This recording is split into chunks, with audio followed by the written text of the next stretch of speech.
Om Swastiastu, salam rahayu, salam sejahtera, salam sehat, salam sukses dari Moksa Channel ya, untuk para semeton di rumah. Ya, kali ini kita berbagi pengalaman ya, kita sharing ya. Nah, pada waktu saya masih kecil itu sering sekali dibully ya, bahwa kasihan ya jadi orang Hindu ya, nanti matinya dibakar, sadis banget katanya ya, tega banget ya. Nah, itu beberapa kali saya dapat bulian seperti itu, dan sampai kita besar pun juga ya sering ada pertanyaan-pertanyaan begitu ya. Di agama Hindu ini sadis banget kayaknya ya. Dia pikir tuh sadis karena apa? Orang mati kok dibakar ya. Jadi kucing aja katanya nggak tega untuk bakarnya ya. Baru ini juga teman ada yang nanya juga, Pak, emangnya orang Hindu tuh dibakar ya? Sadis banget ya, apa nggak sakit tuh? Nah, jadi pertanyaan yang apa ya, yang buat kita ya ketawa aja gitu ya. Itu kan biasanya dikubur. Nah, dikubur pun juga mengalamin tubuh ini ya digerogotin oleh belatung, digerogoti oleh apa, makhluk-makhluk ya, cacing dan lain sebagainya ya. Kita nggak tahu apa yang ada di dalam tanah itu ya, apalagi ya sekitar kedalaman 2 meter atau 3 meter ya, itu pasti akan ada makhluk-makhluk ya yang kita tidak tahu ya, cacing ya, kecoa ya, apalagi lah banyak sekali ya. Nah, itu yang akan menggerogoti tubuh manusia yang sudah tidak ada atmanya, ruhnya ya.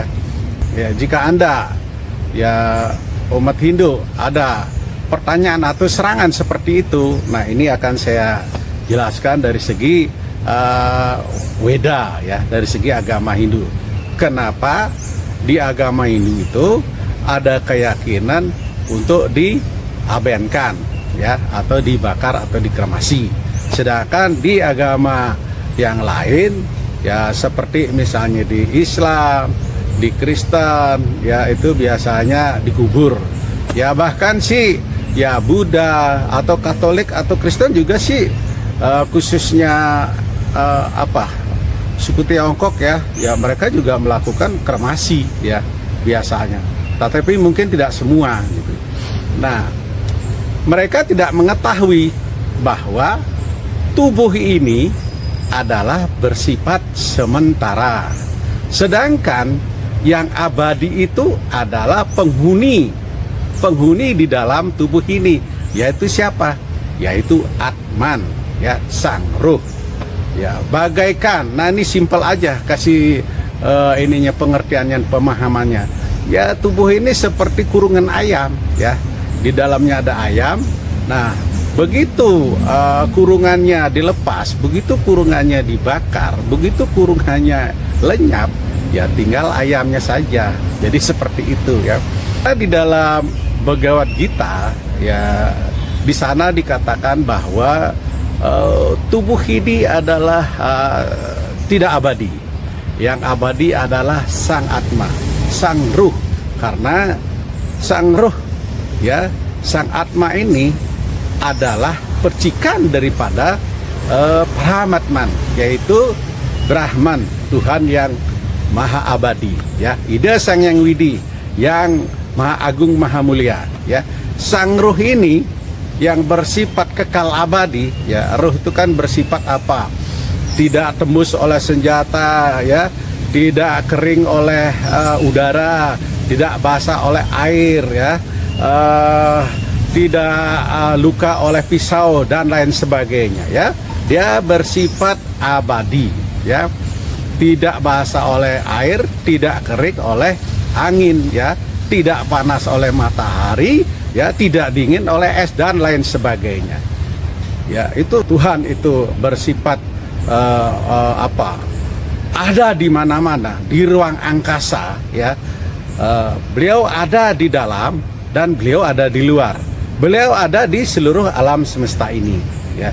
Nah, sedangkan Atma adalah penghuni setiap makhluk hidup ya, entah itu manusia entah itu hewan dan entah itu tumbuh-tumbuhan, ya, bahkan molekul dan lain sebagainya, ya. Seluruh alam semesta jagat raya ini adalah dikuasai oleh para matman yang disebut dengan isyawasam idam sarwam, isyawasam idam jagat, ya.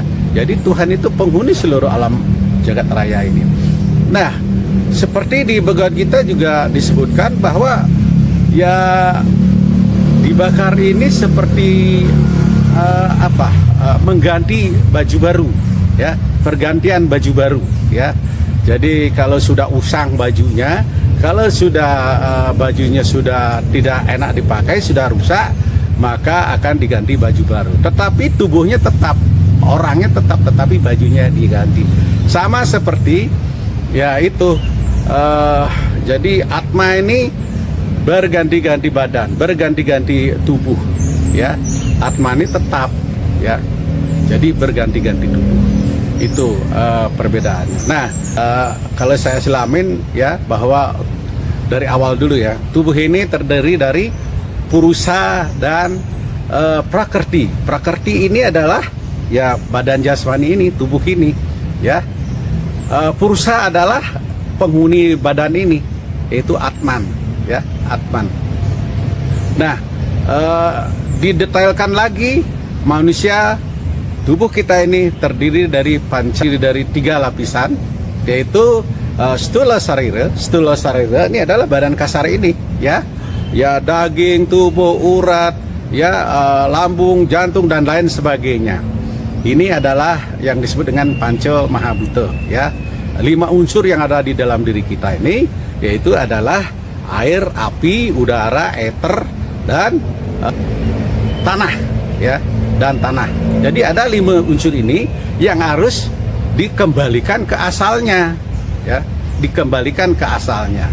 Nah, pada waktu dikremasi, dibakar, itu semua unsur-unsur itu akan kembali ke asalnya, ya. Yang dari tanah kembali ke tanah, yang dari api kembali ke api, yang dari air kembali ke air, yang dari udara kembali udara, yang dari akasa kembali ke akasa, ya. Jadi semua akan kembali, ya, itu salah satunya, ya. Nah, di lain pihak juga manfaat kenapa itu kita tubuh ini dibakar? Karena sang Atman ini menempati tubuh ini bertahun-tahun, ya. Katakanlah seseorang yang sampai berumur 90 tahun, 100 tahun, atau bahkan dia berumur pendek, ya, dan lain sebagainya, dia pasti akan ada keterikatan, ya. Rumah yang ditempatinya bertahun-tahun pasti akan ada keterikatan. Nah, makanya di dalam meditasi, yaitu kita selalu akan membayangkan, mengucapkan, aku bukan tubuh ini, aku bukan tubuh ini, aku bukan tubuh ini, aku adalah Atman, aku adalah Atman, aku adalah Atman, ya. Soham, soham, so adalah itu paramatman Tuhan, ham adalah aku, ya. Ham ini adalah aku. Jadi Atman dan paramatman ini adalah satu. Nah, itulah tujuannya meditasi, ya. Nah, karena pada waktu badan ini lepas, ya, pada waktu sang roh Atman ini lepas dari badan ini, ya, itu, ya, di situ akan menentukan kemana arah Atman ini. Nah, apa yang dia ingat pada waktu menjelang maut. Nah, makanya di dalam Bhagavad Gita kita sangat selalu disarankan untuk selalu nama samaranam, selalu berjapam, ya, selalu meditasi untuk mengingat kemana kita ini, siapa kita nih, who I am, ya, biar tidak nyasar, ya. Terus apa yang diingat pada waktu akhir ayatnya itu yang akan menentukan, ya. Kalau dia ingat dengan dunia materi atau ingat dengan saudara-saudaranya, ya, ingat dengan kawan-kawannya, nah, dia akan memitis lagi reinkarnasi sesuai apa yang diingat pada waktu menjelang ajalnya, ya, pada waktu pelepasan Atman ini dari tubuh ini, ya. Nah, itu yang akan menentukan kemana arahnya. Nah, makanya kita disarankan untuk selalu nama Semeranam, selalu berjapam. Nah, kalau kita selalu mengingat, ya kita akan mendapatkan tempat yang baik, ya, ya minimal surga, ya. Syukur-syukur bisa moksa, ya, menyatu dengan Sang Pencipta. Nah, disinilah karena sekian tahun menempati tubuh ini, nah begitu tubuhnya, sangkarnya dibakar, nah di situ tidak akan ada keterikatan, ya. Ini untuk menghilangkan keterikatan. Nah, itu bahwa seseorang yang lepas atmannya, ruhnya dari tubuh ini, ya, jika dia tidak dilakukan kremasi atau dibakar, ya, ya dia akan terus, ya, terikat oleh tubuhnya. Dia akan masih berada di sekitar tubuhnya, ya. Dia masih belum menerima, ya. Ya, jadi dia pikir masih hidup, ya. Jadi dia masih. Nah, itulah tujuannya untuk segera dikremasi atau diabenkan. Ya, kan ada beberapa cara, ya, untuk ngaben itu di Indonesia khususnya, ya.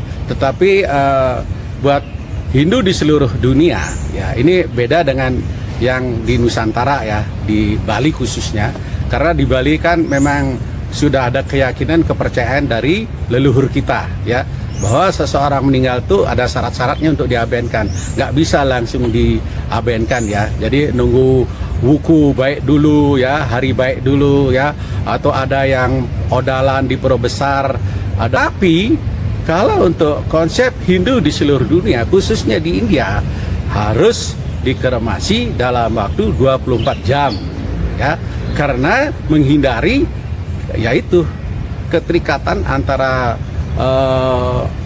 atman ini dengan tubuh ini.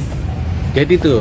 Jadi seperti di India juga, orang kalau meninggal, ya pada hari itu sudah dikubur, dikremasi, dibakar, ya, tidak menunggu hari esok, hari dewasa ayu, dewasa bagus dan lain sebagainya, ya.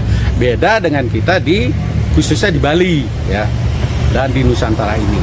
Nah, itulah maksud dan tujuan kenapa umat Hindu dikremasi atau dibakar, ya.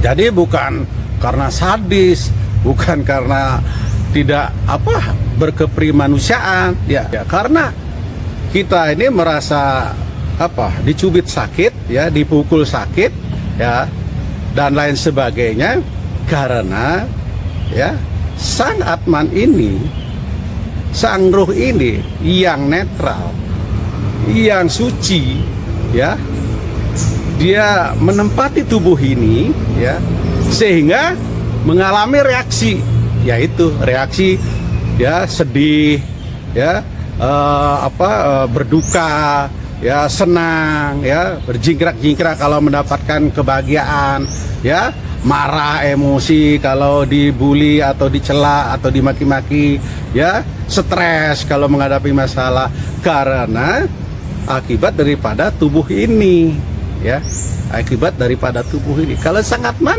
ya, kan sang atman itu sifatnya, ya, tidak gembira, tidak sedih, tidak ya, pokoknya segalanya, ya. Aku bukan kebahagiaan, aku bukan kesedihan, aku bukan depresi, aku bukan stres, aku adalah Sat Chit Ananda, ya, adalah kebahagiaan yang abadi. Jadi itu sifat-sifat atman. Om Santi Santi Santi Om.